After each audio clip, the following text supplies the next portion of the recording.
is an orange. Ya, mungkin buah kesukaan saya adalah orange. Fresh squeezed orange juice is my favorite drink in the whole world. Ya, orange yang segar yang kemudian dijadikan jus itu adalah minuman yang paling saya sukai.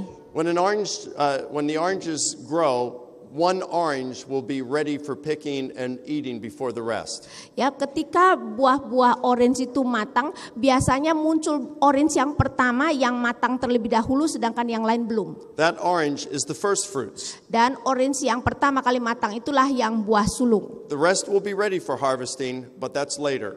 Ya, yang lain nantinya akan siap untuk dituaikan tetapi masih menunggu waktu lagi. In antiquity, when they said someone was asleep, that was a nice way of saying they were dead. Kemudian di dalam dunia kuno kalau dikatakan seseorang tertidur itu berarti mereka meninggal. LAI langsung memakai kata meninggal. So Paul is saying that Christ was the first to be raised from the dead. Berarti Paulus mengatakan bahwa Kristus adalah yang pertama yang dibangkitkan dari yang telah meninggal. Now, of course, it's fine for us to ask, but wait a minute. We know about Elijah raising someone from the dead, and Jesus himself raised 3 people from the dead. Mungkin kita akan berkata, tapi kan kita mengetahui bahwa Nabi Elia membangkitkan seseorang dari kematian, Yesus pun membangkitkan 3 orang dari kematian. So what did Paul mean when he said Christ was the first to be raised from the dead? Jadi apa artinya ketika dia mengatakan Kristus adalah yang pertama yang dibangkitkan dari kematian? In the context of chapter 15, he's saying that Christ was the first to be raised from the dead with a resurrection body. Di dalam konteks 1 Korintus 15 artinya adalah Paulus mengatakan Yesus adalah yang pertama dibangkitkan dari kematian dengan tubuh kebangkitan. The widow's child who Elijah raised from the dead and the 3 people who Jesus raised from the dead would die again. Anak perempuan janda yang Elia bangkitkan dari kematian dan juga 3 orang yang Yesus bangkitkan dari kematian akan mati kembali. But when you receive a resurrection body, you never experience pain or death. Tetapi kalau kita sudah menerima tubuh kebangkitan, kita tidak akan pernah lagi mengalami kesakitan atau kematian. Now, if Jesus was the first to be raised from the dead, when are other believers going to be raised? Jadi kalau Yesus adalah yang pertama dibangkitkan dari kematian, kapan orang-orang percaya lainnya akan dibangkitkan? Paul answers that 3 verses later. Paulus menjawabnya 3 ayat kemudian. He says, each in their own order, Christ the first fruits, after that those who belong to Christ at his coming. Paulus mengatakan tiap-tiap orang menurut urutannya, Kristus sebagai buah sulung, sesudah itu mereka yang menjadi miliknya pada waktu kedatangannya. So Jesus is raised in April of the year 30. Jadi Yesus dibangkitkan pada bulan April tahun 30. Everyone else will be raised when Jesus returns. Ya, semua orang lainnya akan dibangkitkan ketika Yesus datang kembali. So what happens in the meantime to Christians who die? What happened to the apostles, our loved ones who died? And us if we die before Jesus Jadi returns. sementara waktu ini apa yang terjadi pada orang-orang Kristen yang telah meninggal, para rasul atau bahkan kita kalau kita meninggal sebelum Yesus kembali? Paul answers this in some of his other letters. Dan Paulus menjawab ini di dalam surat-suratnya yang lain. And remember, all of these letters that I'm quoting from are letters we are certain Paul wrote. Dan ingat bahwa surat-surat yang saya kutip di sini adalah surat-surat yang kita bisa pastikan atau kita bisa buktikan bahwa ditulis oleh Paulus. Paul says that to be absent from the body is to be present with the Lord. Paulus mengatakan terlebih suka kami beralih dari tubuh ini untuk menetap pada Tuhan. Paul also said that we can die and be with Christ or remain in the body. Paulus juga berkata bahwa kita bisa pergi dan diam bersama-sama dengan Kristus atau tetap tinggal di tubuh ini, di dunia ini. In other words, if we're with Jesus, we're outside the body. Berarti kalau kita bersama dengan Yesus, kita itu di luar tubuh ini. In 1 Thessalonians is probably the first letter Paul wrote. 1 Tesalonika mungkin merupakan surat pertama yang Paulus tuliskan. Chapter 4 verses 13 through 17 give us further clarification. Pasal 4 ayat 13 sampai 17 memberikan kita penjelasan yang lebih lagi. Paul says, "But we do not want you to be uninformed, brothers, about those who are dead, so that you will not grieve as do the rest who have no hope. For if we believe that Jesus died and rose again, even so God will bring with him those who have died as Christians. Selanjutnya kami tidak mau saudara-saudara bahwa kamu tidak mengetahui tentang mereka yang meninggal, supaya kamu jangan berduka cita seperti orang-orang lain yang tidak mempunyai pengharapan. Karena jikalau kita percaya bahwa Yesus telah mati dan telah bangkit, maka kita percaya juga bahwa mereka yang telah meninggal dalam Yesus akan dikumpulkan Allah bersama-sama dengan Dia. So he's going to bring back the spirits of Christians with him. Ya, jadi Yesus akan membawa kembali roh-roh orang Kristen yang ada bersama-sama dengan Dia. Continuing on, he says, "For this we say to you by the word of the Lord." In other words, this is what Jesus taught. Dia melanjutkan, ini kami katakan kepadamu dengan firman Tuhan. Firman Tuhan artinya itulah yang diajarkan Yesus. That we who are alive and remain unto the coming of the Lord will not precede those who have died. Bahwa kita yang hidup yang masih tinggal sampai kedatangan Tuhan sekali-kali tidak akan mendahului mereka yang telah meninggal. For the Lord himself will descend from heaven with a shout, with the voice of the archangel, and with the trumpet of God, and the dead in Christ will rise first. Sebab pada waktu tanda diberi, yaitu pada waktu penghulu malaikat berseru dan sangkakala Allah berbunyi, maka Tuhan sendiri akan turun dari surga dan mereka yang mati dalam Kristus akan lebih dahulu bangkit.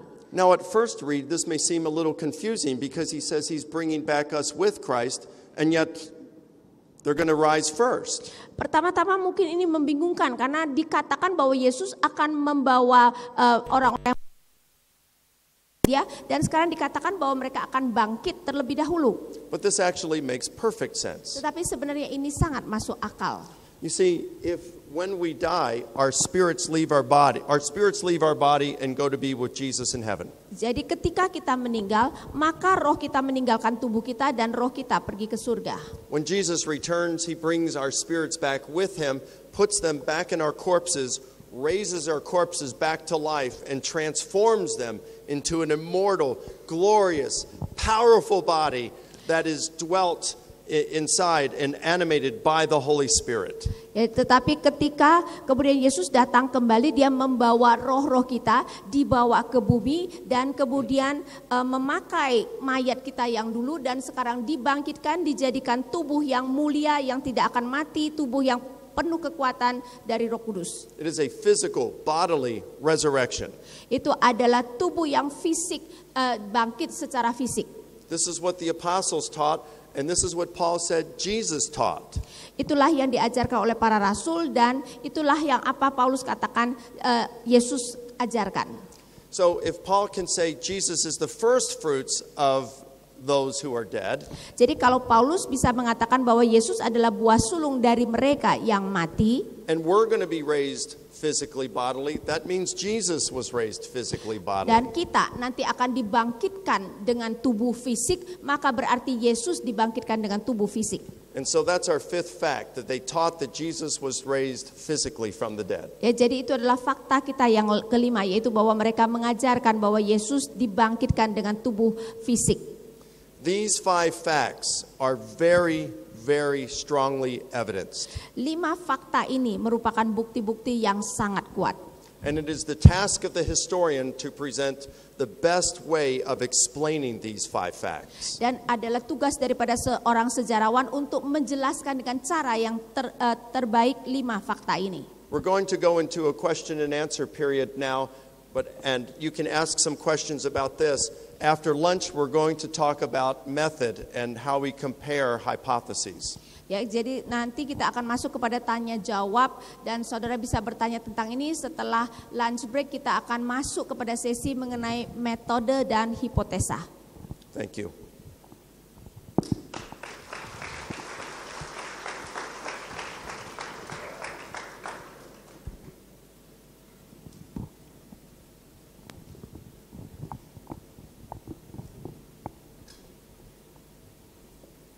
Well, thank you, Dr. Michael Licona, for your first presentation.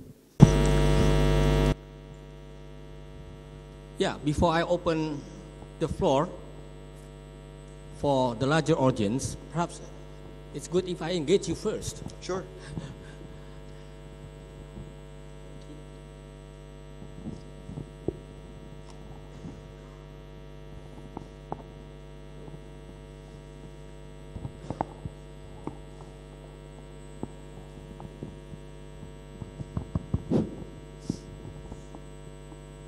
Well, I think in many belief systems actually, there is this idea of resurrection, the afterlife so-called.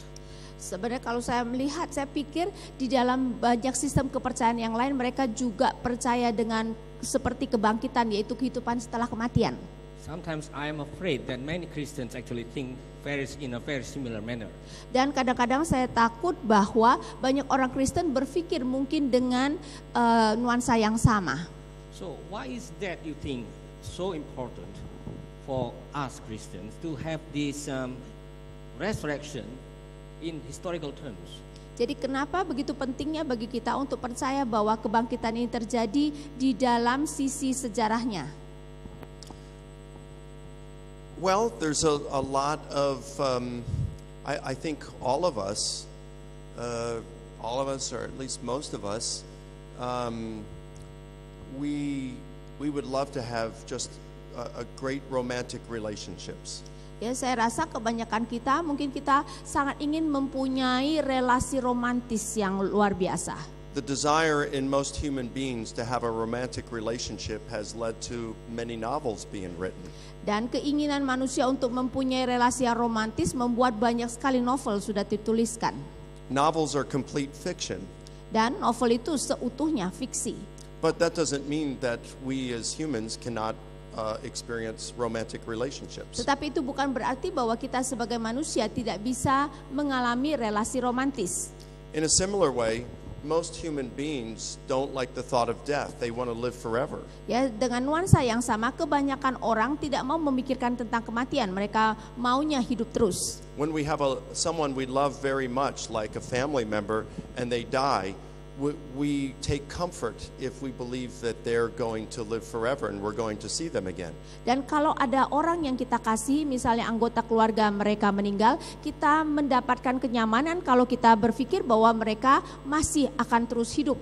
So the fact that there are many stories from antiquity to today about the afterlife and people living forever, that should not surprise us. Karena itu kalau dari zaman kuno sampai sekarang banyak sekali cerita-cerita tentang orang-orang yang sudah meninggal itu hidup, itu tidak seharusnya mengherankan kita. We should expect to find stories like this just like we find novels written about romances. Ya, kita seharusnya melihat bahwa kisah-kisah seperti itu seharusnya kita harapkan sama seperti kita melihat banyak sekali novel mengenai romantisme. The difference is when we come to the resurrection of Jesus, there's actually very good evidence to suggest that it actually occurred. I don't want to live a life of delusion. Dan saya tidak mau menjalankan kehidupan delusi. The Apostle Paul said in 1 Corinthians 15, he said something profound in the same chapter that we were just looking at. Yes, di dalam 1 Korintus 15, di dalam pasal yang sama yang baru kita lihat, Paulus mengatakan sesuatu yang sangat dalam. In verse 17 he says, if Christ was not raised from the dead, our faith is worthless. Di dalam ayat 17 Paulus mengatakan kalau Kristus tidak bangkit dari kematian maka iman kita itu sia-sia. In fact, in the original Greek, the term worthless comes first in the clause, which means you did that for emphasis. Bahkan di dalam bahasa Yunaninya kata sia-sia itu ditempatkan sebagai kata yang pertama dan itu menunjukkan suatu penekanan. Our Christian faith is utterly, completely, absolutely 100% worthless if Jesus did not rise from the dead. Iman Kristen kita secara absolut 100% benar-benar tidak mempunyai arti apa-apa jika Kristus tidak dibangkitkan dari kematian. A few verses later, Paul says if Christ has not been raised, then we, the dead, will not be raised. Dan beberapa ayat kemudian Paulus mengatakan jika Kristus tidak dibangkitkan maka kita orang-orang yang mati tidak akan dibangkitkan. And if we're not going to be raised, let's go out and party now and do whatever we want and enjoy ourselves because tomorrow we die and there's nothing to look forward to. Dan kalau kita tidak akan dibangkitkan maka marilah kita berpesta saja, bersenang-senang karena besok kita akan mati dan tidak ada yang bisa diharapkan. So when skeptical scholars say all the resurrection of Jesus was a metaphor to say that the memory of Jesus lives, they are not saying anything that Jesus or his disciples would have agreed with. Ya, jadi ketika para ahli skeptis mengatakan kebangkitan Yesus itu bersifat metafor, maksudnya adalah dia hidup dalam ingatan kita, maka apa yang mereka katakan jelas bertentangan dengan apa yang diajarkan Yesus maupun para rasul. Thank you very much for your answer. Yeah, sekiranya ada lagi dari panitia pengarah yang ingin memberi tanggapan, dan sebentar ini kertas kecil dijalankan dan tentunya kita bisa mengajukan pertanyaan secara tertulis. Namun sebelum itu, sekiranya ada yang ingin langsung bertanya dari panitia pengarah, saya persilakan. Atau dari floor juga bisa. Ya, Bapak ini belakang satu orang. Kita buka aja untuk 2 orang dulu, nanti sesudah itu dilanjutkan dengan pertanyaan tertulis. Ya, satu lagi dari sebelah sini. Silakan. Tolong mengarah ke mic. Ya, tolong disebut namanya dengan jelas dan usahakan supaya point.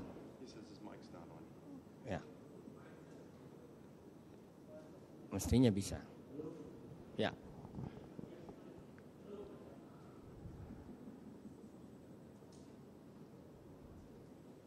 Ya.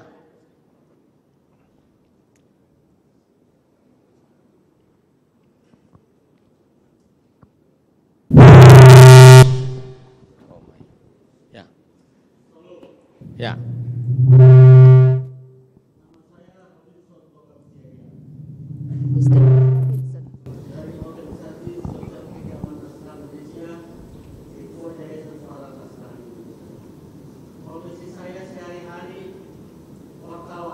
He's a journalist.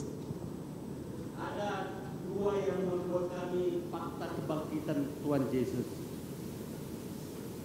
Pertama, ketika Yesus disalib, pada saat dia berseru, Eloi, Eloi. There are 2 facts about the resurrection of Jesus. When he was crucified, he said, Eloi, Eloi. Dan tirai Baitullah atau Bait Allah terpecah. And the second one is that the curtain was torn. Gempa bumi, kuburan terbelah, orang-orang suci And then bangkit dari kubur. there was earthquake. Then there's the saints who come out alive. Ini apakah sama dengan manusia yang dibangkitkan Yesus ketika bangkit? Karena waktu itu Yesus belum menggenapi kebangkitannya. Is it going to be the same as people will be raised when Jesus was resurrected? Because at that time Jesus was not resurrected yet. Kedua, kami sebagai profesional jurnalis menemukan berbagai ajaran-ajaran yang terjadi di Indonesia. Sebuah gereja besar, mungkin itu gerejanya Pak Anwar Chen. And we also find the teaching of the churches in Indonesia. Kematian itu dibakar. Bagaimana status bakar ini? Karena Lekona mengajarkan bahwa nanti roh yang bersama Tuhan Yesus akan datang dari surga menemuinya mayatnya masing-masing. Ternyata sudah banyak yang sudah dibakar orang Kristen di Indonesia. They thought that it is okay for Christian who died to be burned. Terima kasih Pak. Sepertinya sudah jelas ya. And he wants to say, Maaf. since you thought that Jesus would bring our spirit into our body, the disease Maaf, body, ini what saya happened kira to cukup the 2 bodies dulu that supaya has ada been kesempatan bagi yang lain ya. Yeah, Ya. he said a lot of churches say that it Ya. is okay. What do you think? Ya, baik. Jadi perlu saya batasi supaya yang lain dapat kesempatan. Terima kasih.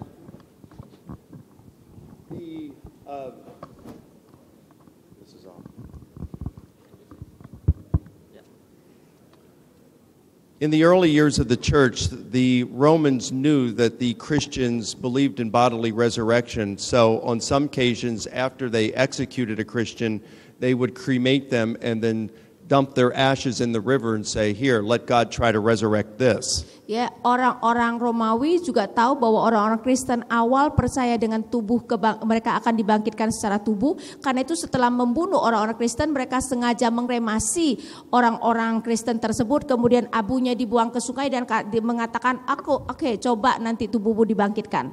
Now, of course, the God who created the universe out of nothing would not have any problems resurrecting a cremated body. Ya, tentu saja Allah yang menciptakan langit dan bumi dari tidak ada apa-apanya tidak akan mendapatkan kesulitan untuk membangkitkan tubuh yang telah dikremasi. God could find all the ashes and put them together, or he could create new molecules. Ya, Allah dapat mencari semua abu yang hasil dari kremasi tersebut, atau dia bisa menciptakan molekul yang baru. I probably will choose not to be cremated just in case I'm wrong, but I don't have any problems with cremation. Saya secara pribadi mungkin akan memilih jangan dikremasikan, jangan-jangan saya salah, tetapi saya tidak ada masalah dengan kremasi. Terima kasih. Mungkin kita beralih ke pertanyaan tertulis ya.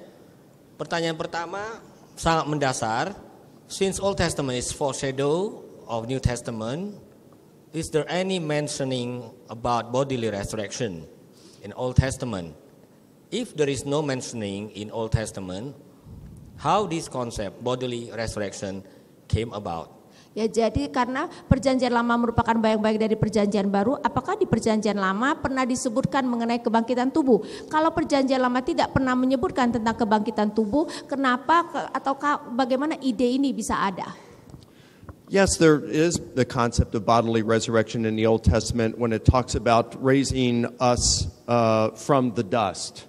Ya, ada nuansa atau pengajaran tentang kebangkitan tubuh di perjanjian lama ketika dikatakan bahwa kita dibangkitkan dari debu. The dead will be raised from the dust. So the concept is not prevalent in the Old Testament, but it still appears. Ya, jadi orang-orang mati akan dibangkitkan dari debu. Memang konsep ini mungkin tidak merupakan sesuatu yang sangat utama di perjanjian lama, tetapi tetap kita miliki. It also appears in other Jewish literature such as Second Baruch. Dan itu juga muncul di dalam literatur Yahudi yang lain, misalnya 2 Baruch. In chapters 49 through 51, it talks about bodily resurrection. Karena di pasal 49 sampai 51 Baruch berbicara tentang kebangkitan tubuh secara fisik. These are very short chapters. Itu adalah pasal-pasal yang sangat pendek. Chapter 49 basically says the earth,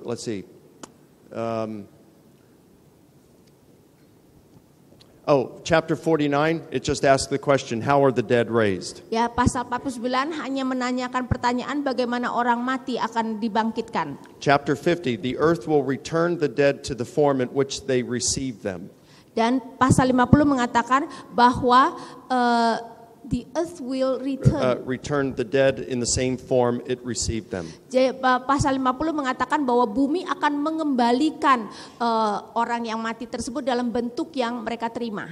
Chapter 51, then God will transform the dead into an immortal body so that it shines like the stars. Dan pasal 51 kemudian mengatakan bahwa Allah akan mentransformasikannya menjadi tubuh yang tidak akan binasa lagi dan akan bersinar. This is the same concept we find in the New Testament where the dead will be raised up just like they were in a mortal body and then transformed. Dan ini adalah konsep yang sama yang kita temukan di dalam perjanjian baru bahwa yang mati itu akan dibangkitkan dalam tubuh yang semula dan kemudian akan ditransformasikan. Perhaps the reason God does this is what Paul talks about in Romans chapter 8. Mungkin kenapa Allah melakukan ini adalah apa yang Paulus katakan di dalam Roma 8. God believes that what he created was good, and so he talks about the redemption of creation. Allah percaya bahwa apa yang diciptakan itu baik, karena itu Allah berbicara tentang penebusan penciptaan. And so rather than our bodies being destroyed, they are resurrected. And the redemption is through a transformation. Ya, jadi bukannya tubuh kita dihancurkan tetapi dibangkitkan, dan penebusannya adalah merupakan transformasi. Next question, pertanyaan berikut. Setelah Yesus bangkit, Yesus makan ikan goreng. Lukas 24 ayat 42 sampai 41. Wah, yang terbalik ini pasti. Apakah tubuh kemuliaan ini perlu makan? It says that in Luke 24 verses 41 to 42, after Jesus resurrected, he eat fried fish. Does the resurrected body still need food? Well, that's a fair question. I don't know that the resurrection body needs food, but I hope there's fish in heaven. I enjoy fish. Ini adalah pertanyaan yang fair. Saya tidak tahu apakah tubuh kebangkitan itu masih membutuhkan makanan, tapi saya harap ada ikan di surga. Saya suka ikan.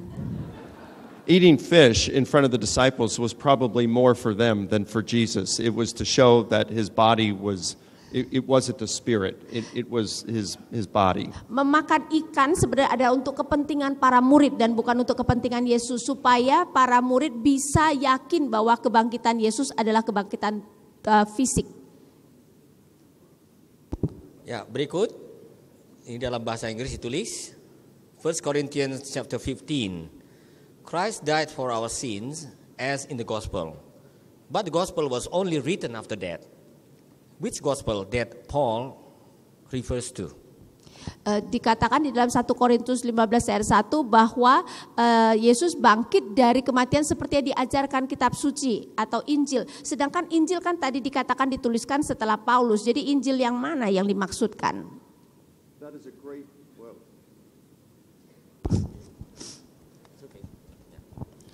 That is a great question, and I must admit I don't know the answer to it. Ya, itu adalah pertanyaan yang sangat baik. Saya harus mengakui saya tidak tahu jawabannya.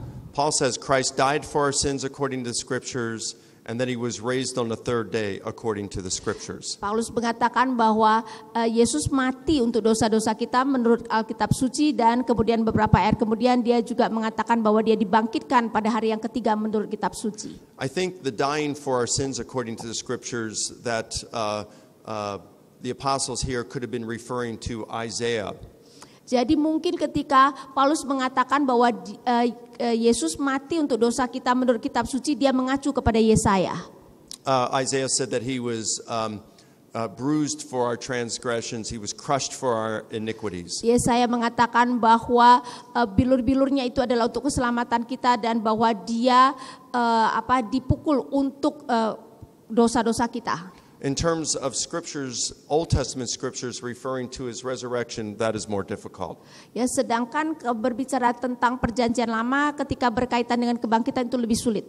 Many scholars believe that this could be just referring to the overall message of redemption in the Old Testament, and therefore a resurrection would be part of that redemption. God redeems what is dead.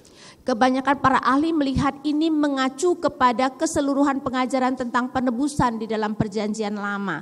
Ya, dan jadi kebangkitan itu merupakan bagian dari penebusan Tuhan.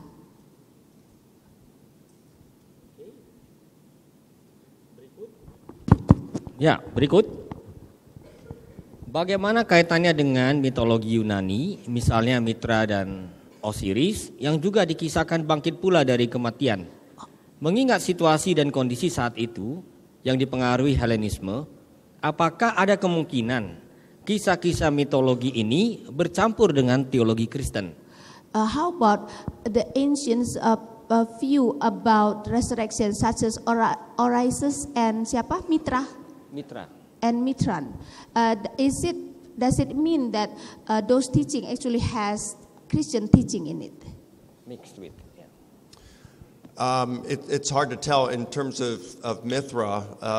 Any stories like Mithra, Adonis, Apollonius of Tyana, any kind of resurrection accounts come after the Gospels. So if there is a dying and rising God in that sense, it would appear that perhaps they are copying off the Christian account. Jadi memang sulit dikatakan, tetapi memang kisah-kisah tentang Allah-Allah yang mati dan bangkit itu seperti tadi Mitra, Apollonius dan lain-lainnya itu setelah Injil, sehingga kemungkinan memang mereka kemudian mengambil dari Injil. The almost unanimous consensus of scholars today is who have studied this is that there are no clear accounts of dying and rising gods that predate the Christian literature. Menurut para ahli yang mempelajari ini, bahwa tidak ada catatan yang jelas di dalam literatur kuno yang mengajarkan tentang kebangkitan daripada Allah-Allah tersebut sebelum kekristenan. The first clear account of a dying and rising god of another religion is Adonis, and that comes about 150 years after Jesus. Pengajaran yang pertama yang paling jelas mengenai kematian dan kebangkitan seorang Allah adalah Adonis, dan itu terjadi 150 tahun setelah kebangkitan Yesus. Ya, pertanyaan berikut ini ditulis lagi-lagi dalam bahasa Inggris. William Lane Craig argues that exactly because the gospel writers report testimonies from women, that it shows the report is very unlikely untrue, since women's testimonies won't be regarded as reliable in their context. So why would they include their testimonies if they are not true? But I heard you are saying, I hope I heard it correctly, that Paul didn't include women's testimonies because they are not reliable in their context. Any comments from Andreas? Itu namanya siapa? William Craig. William Lane Craig. Ya, William Lane Craig mengatakan bahwa catatan Injil mengenai bahwa para wanita yang menjadi saksi pertama tentang kebangkitan Yesus menunjukkan itu adalah kebenaran, karena kalau tidak, mengapa memasukkan wanita yang dianggap tidak bisa memberikan kesaksian itu sebagai saksi. Sedangkan tadi Dr. Likona mengatakan Paulus tidak mencantumkan para wanita karena dianggap nanti kesaksian mereka tidak berbobot. That's a great question. In fact, William Lane Craig is a very, very close friend of mine. Ya, dan itu adalah suatu pertanyaan yang baik, dan sebenarnya William Craig itu adalah teman dekat saya. I agree with Dr. Craig when he says that the testimony of women, since this would have been embarrassing in a culture that looked down on women, this is good evidence for the empty tomb. Dan saya setuju dengan Craig yang mengatakan bahwa kesaksian para wanita di dalam masyarakat di mana kesaksian wanita itu dianggap rendah dan itu adalah hal yang memalukan, berarti ini menunjukkan bahwa kesaksian mereka itu benar dan bahwa kubur kosong itu benar. In fact, most scholars who study this subject believe that Jesus' tomb was empty on Easter morning, even if they don't believe Jesus rose from the dead. Ya, bahkan kebanyakan para ahli yang mempelajari mengenai ini percaya bahwa benar ada kubur kosong pada waktu Paskah pagi tersebut, kalaupun mereka tidak percaya bahwa Yesus dibangkitkan. And the embarrassing testimony of women for the empty tomb is the number one reason that leads most scholars to conclude the tomb was empty. Dan kesaksian para wanita yang sebenarnya dianggap memalukan itu menjadi alasan utama kenapa para ahli percaya bahwa kuburan itu kosong. The reason I didn't raise it is because, remember, I'm not using the Gospels. I'm only using Paul and what we can establish with certainty came from the Jerusalem apostles. Kenapa saya tidak memakai Injil adalah karena saya hanya memakai Paulus dan apa yang Paulus katakan. But actually what he wants to say is that why is that you are saying like contradict, that Paul didn't use the woman. Well, no, actually that doesn't contradict, because I mentioned how in the early kerygma in 1 Corinthians 15, they don't mention the women precisely because it would have been embarrassment. Ya, jadi sebenarnya itu bukan kontradiksi. Saya mengatakan di dalam kerigma pengabaran Injil tersebut Paulus tidak memakai perempuan karena itu akan menjadi sesuatu yang memalukan. My reason for not using the testimony of women is a different one. Sedangkan saya tidak memakai kesaksian perempuan dengan alasan yang berbeda. It's because I don't want to use the Gospels. I only want to stick with Paul and what we can establish came from the apostles. Ya, karena saya tidak mau memakai Injil, saya hanya mau memakai tulisan Paulus dan apa yang bisa kita kokohkan dari tulisan Paulus.